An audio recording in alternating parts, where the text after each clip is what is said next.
Bismillahirrahmanirrahim. Assalamualaikum warahmatullahi wabarakatuh. Pada video ini saya akan menjelaskan bagaimana cara menentukan nilai perubahan entalpi. Nah, jadi data-data delta H itu bisa kita hitung ya dengan dua cara. Yang pertama melalui percobaan, yang kedua berdasarkan data hasil percobaan. Kalau kita mau menentukan nilai perubahan entalpi atau nilai delta H melalui percobaan, maka kita gunakan suatu alat yang namanya kalorimeter. Jadi nanti kita dengan menggunakan kalorimeter ini akan mendapatkan nilai delta H secara empiris, ya, secara percobaan, ya, berdasarkan hasil percobaan secara empiris. Nah, penggunaan kalorimeter ini bisa dilakukan dan sangat berguna untuk reaksi yang berlangsung dengan mudah. Ya. Jadi kalau reaksinya itu mudah berlangsung, maka bisa kita gunakan kalorimeter, alat kalorimeter. Lalu kalau misalnya reaksinya itu cukup sulit dilakukan secara eksperimen, maka nilai perubahan entalpinya bisa kita cari dengan menggunakan data hasil percobaan. Nah, ada 3 cara. Bisa dengan menggunakan hukum Hess, bisa menggunakan data perubahan entalpi standar, data perubahan entalpi pembentukan standar, ya, atau delta H0F, ya, dari data delta HF, dan dari data energi ikatan. Kita akan bahas satu persatu metode-metode tersebut, ya, dimulai dari percobaan penentuan perubahan entalpi dengan menggunakan alat kalorimeter. Nah, kalorimeter itu apa sih? Ya, jadi kalorimeter itu adalah suatu alat. Nah, alat apa? Alat yang bisa kita pakai untuk menentukan nilai delta H. Kenapa bisa dipakai untuk menentukan nilai delta H? Ya, karena kalor reaksi dari zat yang dimasukkan ke dalam alat kalorimeter itu bisa kita hitung dengan alat kalorimeter ini. Kenapa? Karena dilihat dari kenaikan suhunya, ya, nanti kita bisa ngitung nilai kalor reaksinya. Kenapa? Karena si alat kalorimeter ini dia punya insulator, ya, atau alat yang punya bagian yang bisa menahan kalor supaya tidak keluar masuk. Nah, kita ketahui bersama, ya, bahwa untuk menaikkan suhu suatu zat dengan massa yang berbeda, ya, dengan massa tertentu, itu tentunya diperlukan sejumlah kalor tertentu pula, ya, sehingga dalam menentukan nilai kalor dengan menggunakan alat kalorimeter, kita gunakan persamaan seperti ini. Ya, ini sering juga kalau dalam fisika disebut sebagai asas Black, ya. Jadi kalor reaksi ditambah kalor larutan itu sama dengan 0, ya. Kemudian pada alat kalorimeter, kalau reaksinya itu kalau Ki reaksi tambah Ki larutan sama dengan 0, maka Ki reaksi itu akan sama dengan minus Ki larutan. Nah, Ki larutan itu cara kita carinya dengan rumus ini. M kali C kali delta T. M di sini adalah massa, ya. C-nya adalah kalor jenis. Ini biasanya udah diketahui nih datanya. Ya, data-datanya sudah diketahui. Jadi kalau misalnya nilai kalor jenisnya nggak ada, bisa ditanyakan.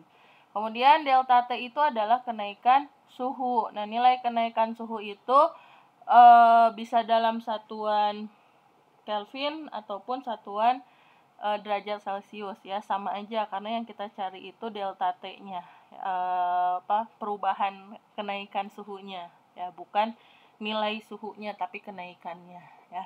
Kemudian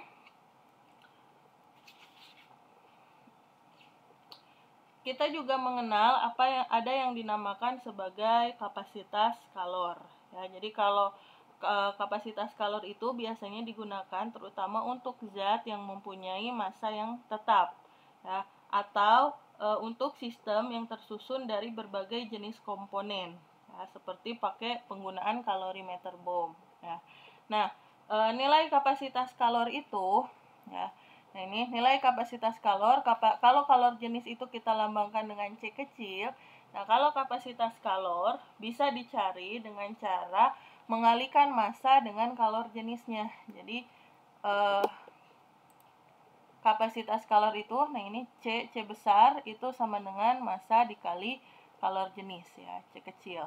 Nah, jadi kalau misalnya si zatnya itu punya massa yang tetap, maka kita bisa gunakan data kapasitas kalor ya. Dengan rumus M dikali C, massa dikali kalor jenis, sehingga menghitung Q-nya ya, kalornya, kalau M kali C-nya kita ganti menjadi kapasitas kalor, maka Q-nya sama dengan C besar dikali delta T ya, seperti itu. Untuk bisa lebih memahami mengenai hal ini, nanti kita akan bahas contoh-contoh soalnya ya. Nah, kemudian sebelum kita membahas contoh soal ya, perlu kalian ketahui rumus berat jenis atau Rho ya. Berat jenis itu ya, kalau di fisika kalian udah belajar rumusnya itu massa dibagi volume. Jadi dalam suatu reaksi kimia, ada kalanya zat-zat yang direaksikan, yang dimasukkan ke dalam alat kalorimeter itu tidak dalam satuan massa ya, tetapi dalam satuan volume. Jadi udah dalam bentuk larutannya, sehingga data yang diketahuinya itu adalah volume. Sehingga untuk kalau kita mau ngitung kalornya ya, data volume ini harus dikonversi menjadi massa dengan cara volume itu massa dibagi dengan berat jenis ya, massa dibagi berat jenis. Nah, dan larutan-larutan yang digunakan itu biasanya berupa larutan encer. Nah, kalau larutan encer, maka berat jenisnya akan disamakan dengan berat jenis air. Nah, berapa berat jenis air? Berat jenis air itu kalau dia satuannya gram per mililiter, yaitu 1 gram per mililiter. Tapi kalau satuannya itu bukan gram per mililiter, melainkan gram per liter, maka nilai berat jenis airnya itu adalah 1000 gram per liter ya.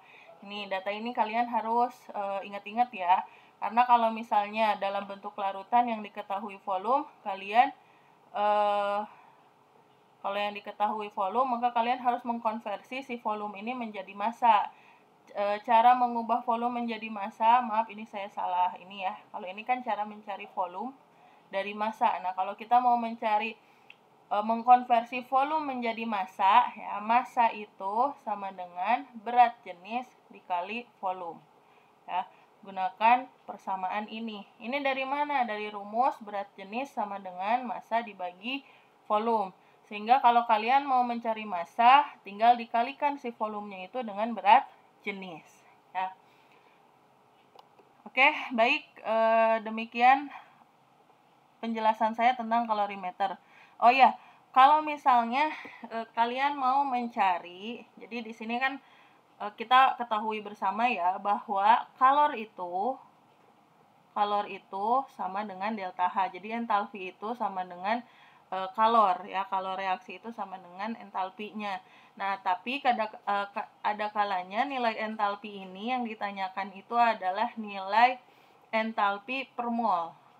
Ya, jadi kalau misalnya dalam suatu percobaan dengan menggunakan kalorimeter, larutannya itu kita ketahui sekian mol, lalu mau kita tentukan nilai delta H-nya atau entalpinya atau kalornya per mol larutannya, maka kita bagikan saja si kalor tersebut dengan molnya ya.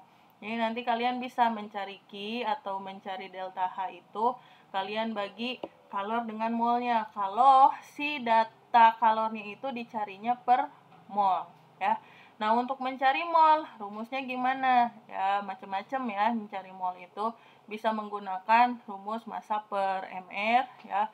Atau kalau yang diketahui konsentrasinya, molaritasnya, biasanya rumus molaritas itu kan mol dibagi volume. Maka mencari molnya, rumusnya M dikali V, molaritas dikali volume. Ingat, di sini satuannya harus liter ya, seperti itu. Jadi kalau misalnya nanti ditanya nilai kalor per mol, maka kalian bagi aja hasil perhitungan kalor yang tadi kalian hitung dengan molnya. Nah, jangan lupa dicari dulu nilai molnya dengan rumus ini atau rumus yang ini, ya.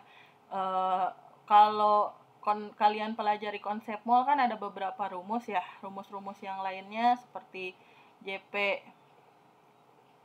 per L dan yang lainnya. Ini biasanya jarang digunakan ya, atau V per Vm ini jarang digunakan dalam larutan. Biasanya yang dipakai itu yang ini atau konversi dari konsentrasi ya. Oke, baik. Untuk kalian supaya ada bayangan tentang perhitungan-perhitungan menggunakan alat kalorimeter, nanti silahkan kalian saksikan, simak video saya selanjutnya tentang contoh-contoh perhitungan dengan menggunakan kalorimeter. Terima kasih. Assalamualaikum warahmatullahi wabarakatuh.